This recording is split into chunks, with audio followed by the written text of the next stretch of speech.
V roku 2015, teda za minulý rok, prišlo do Nemecka 1,1 milióna ľudí. Drvivá väčšina z nich sú mladí a zdraví muži. Štatistika Európskej únie hovorí o 72%.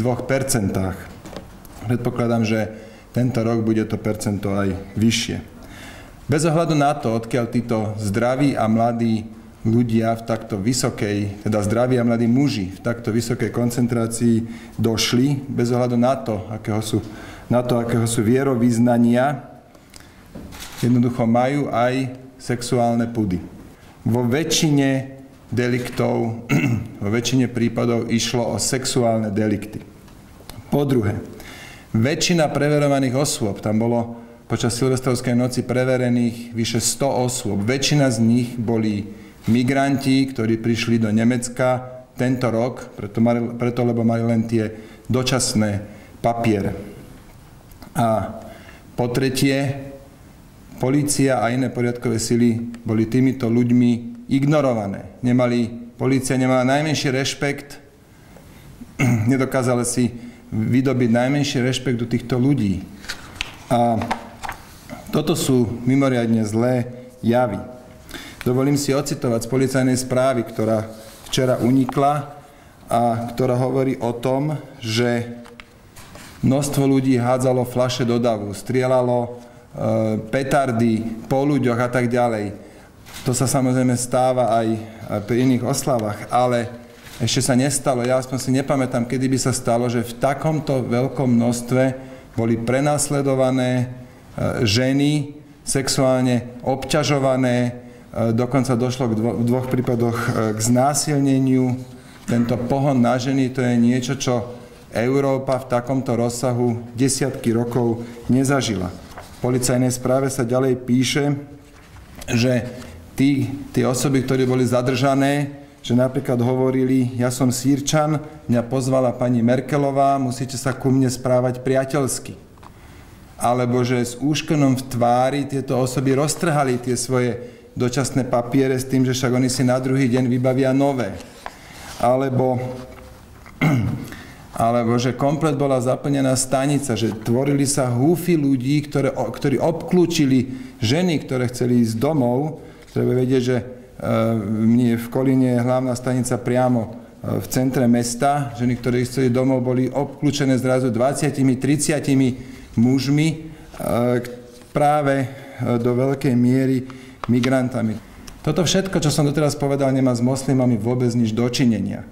Preto včerajšie vyjadrenie Roberta Fica, ako on ide bojovať proti moslimom, považujeme za veľmi nešťastné. To sú práve tie vyjadrenia, ktoré nás izolujú v Európe a ja teda nehovorím, že také niečo sa nikdy nesmie stať, ale tu je to úplne zbytočné, lebo o toto vôbec nejde. Už v lete sme predložili ucelené riešenia, ktoré pozostávajú z toho, že Európska únia musí zriadiť mimo Európskej únie utečenecké tábory, kde bude garantovať bezpečnosť, že musí stabilizovať situáciu v tých krajinách, odkiaľ utečenci utekajú, že všetci, ktorí sa nachádzajú ilegálne na území Európskej únie, musia byť prevedení do týchto táborov.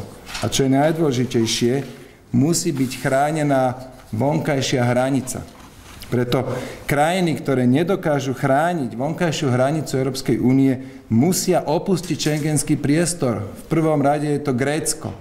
Ale samozrejme sú tam aj iné krajiny. Európska únia tu musí konať. Riešenie nie je začať teraz naháňať moslimov po Európe. Riešenie je chrániť sa a uzavrieť vonkajšiu hranicu.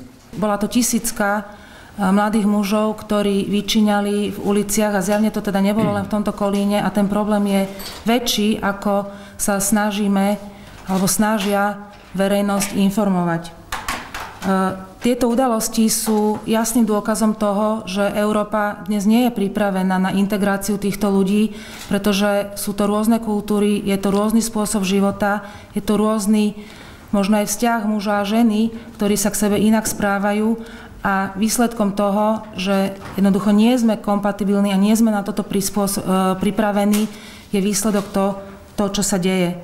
Mňa pobúrilo to, že primátorka mesta Kolín sa vyjadrila po týchto incidentoch, jednak až po 5 dňoch, ale viac ma teda prekvapilo to, že to, čo ona odporúča ľuďom a to, čo ona odporúča ženám je, aby nechodili von same, aby chodili v skupinkách, aby si držali od seba ľudí na dĺžku jednej ruky. No tak ja si teda takto slobodnú krajinu naozaj nepredstavujem, byť v bezpečí len za takýchto prísnych opatrení. A ja sa pýtam, keď toto nepomôže a tí ľudia budú vyčíňať ďalej, čo príde potom, aké odporúčanie?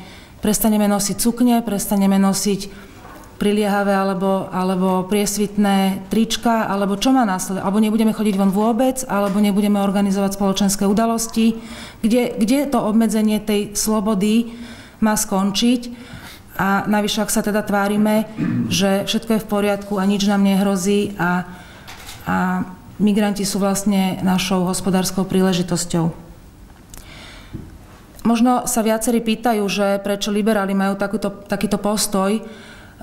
Ja sa teda naozaj cítim ako liberál a cítim slobodu ako jeden z výdobytkov aj nežnej revolúcie a myslím si, že sloboda je mimoriadne pre náš život dôležitá a ja túžim žiť v slobodnej krajine.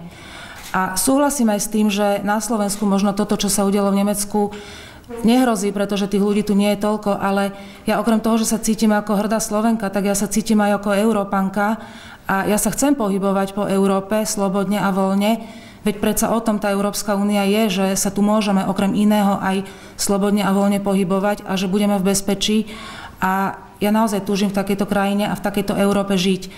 Ak dnes niekto veľkohubo vyhlasuje, ako on ide riešiť vznik nejakej ucelenej moslimskej komunity, tak si treba položiť otázku, ako to chce riešiť niekto, kto nebol schopný za 8 rokov vyriešiť ani neprispôsobivých Rómov, ktorých máme na Slovensku a ktorí nám napríklad dráncujú naše lesy. Dámy a páni, ak chceme dnes hovoriť o bezpečnosti Slovenska, hovoril o tom aj Richard, tak tu naozaj máme vážne ohrozenie bezpečnosti.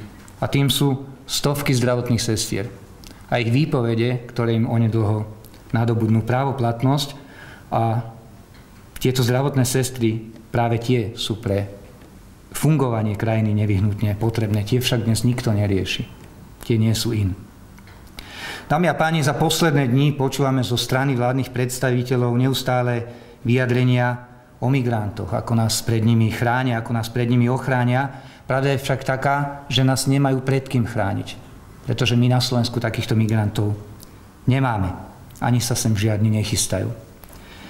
Ako člen výboru na kontrolu, osobitného kontrolného výboru na činnosť vojenského spravodajstva, takisto ako bývalý minister obrany, ako člen branno-bezpečnostného výboru, chcem ubezpečiť slovenských občanov, chcem ubezpečiť slovenské ženy, slovenské dievčence a deti, slovenské rodiny, že žiadne podobné útoky, aké sa odohrali počas silvestrovskej noci v Nemecku, na Slovensku, slovenským ženám, slovenským dievčatám nehrozia. Toto hovorím s plnou vážnosťou. Nemáme žiadne informácie o tom, že by sa migrantské trasy mali v súčasnosti presmerovať a že by mali smerovať cez Slovenskú republiku. Slovenské ženy, slovenské deti, slovenské rodiny môžu byť pokojné. Dámy a páni, namiesto šírenia strachu, namiesto behania po Slovensku, producírovania sa pred slovenskými médiami, by sme očakávali, že slovenská diplomacia bude pôsobiť viacej v zahraničí. To je to, čo súčasná vláda nerobí. My to považujeme za hrubú chybu. Povinné kvóty nie sú nezvratnými rozhodnutiami a je potrebné vyvinúť maximálne diplomatické úsilie na prehodnotenie, na zrušenie tohto rozhodnutia.